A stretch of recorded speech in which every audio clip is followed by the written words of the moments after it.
I almost didn't make this video because talking about this feels like some sort of confession to a delusion. You see, I grew up ski racing in Connecticut, and after college, I moved out west. I moved my entire life out west for the mountains and the snow. But the reality, I haven't purchased a pair of skis in 20 years. When you can literally see the life that you wanted every single day, that becomes a constant reminder of your financial blocks. My name is Gerald, and I am a money drunk. You see, all I wanted for my 10th birthday was to learn how to ski, and became really, really good at it really quickly. Um, is one of the first things that I tried to do, and I actually was able to succeed at it and become good at it. I later started ski racing, and I devoted my entire life to ski racing. I chose the college that I went to based on whether or not that I could ski for that college. And it was always a really, really important part of my life. And one of the reasons why I moved out here to Colorado was for the mountains, for the skiing, for the world-class skiing. If growing up in Connecticut and vacationing at Killington and Stowe was good, the mountains of Colorado were even better. But today, I don't ski. I haven't bought a season pass in almost 10 years. And it's not because it's too expensive, or I'm not blaming the ski resorts or anything like that.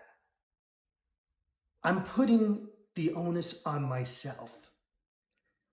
It's because of the way that I relate to myself and I relate to money that I can't afford it.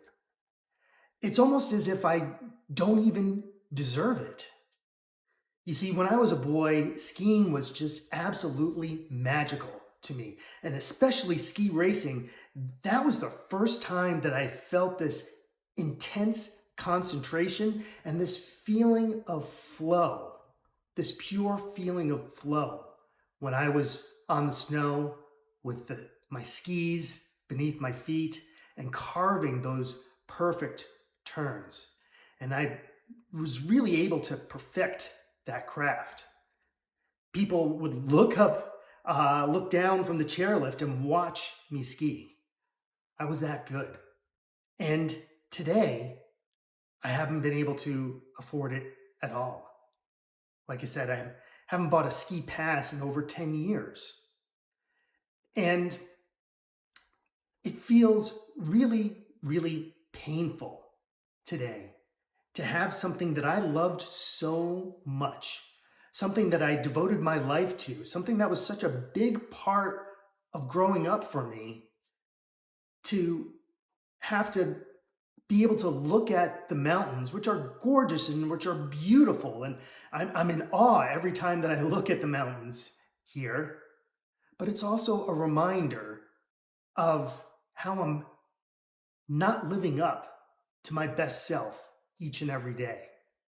How I'm falling further and further behind, not from other people, but further and further behind from my dreams, from what I want in my life, how I want to spend time with my family, how I want to relate to other people, relate to nature, and again, relate to myself. So for me, what would it mean to ski again? Oh, to have that connection with nature again, to have that sense of flow again. Imagine if I could ski race again. Imagine if I could slalom race again, to get in a course, to have that sense of purpose and flow and freedom. Oh, that would be truly amazing. But for me, it's not so much about trying to raise my standards, or it's not so much about trying harder or working harder or getting a better job or getting a better career, it starts with the way that I relate to money, that I deserve money, that I deserve to go skiing, that I deserve to follow my passions, that I deserve to love and care for myself. You see, I've gotten so far away from that because of the financial chaos that I create in my life day after day, week after week, month after month. Not being able to pay for my basic needs prohibits me from living the life that I truly desire, that I truly want for myself.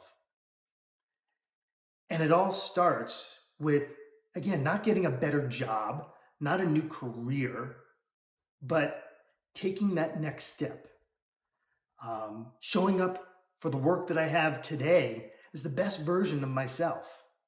Doing a little bit more.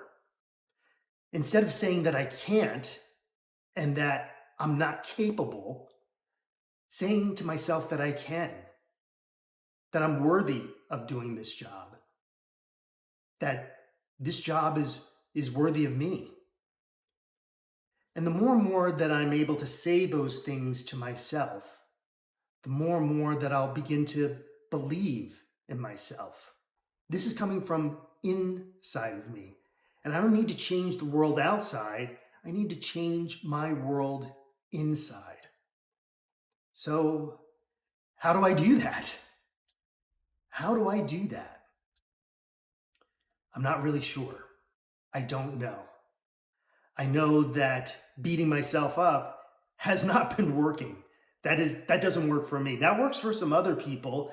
That hustle mentality, that drive to compete against somebody else and beat out somebody else for a job or that sale or whatever it is. That doesn't work for me. I know that I've got to be a little bit kinder to myself, to show myself a little bit more compassion, to forgive myself. Forgive myself. That's what skiing would be for me.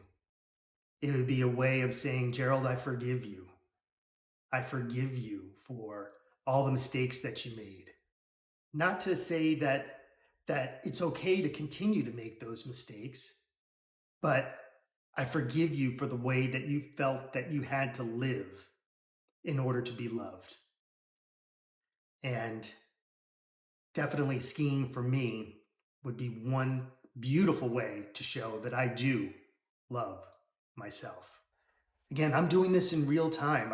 I don't have all the answers. I don't have a transformation to share with you here, but I know that this is a problem in the back of my mind that not necessarily that I need to figure out, but that I just need to take the next right action. And for me today, that's pushing the record button, hitting the publish button. So let me know in the comments down below, what are you struggling with? What's one thing that you would love to get back to doing that you just can't afford anymore? Let me know in the comments below. And like I said, if this resonates with you, go ahead and hit the subscribe button and join me along this journey as I begin to get money sober.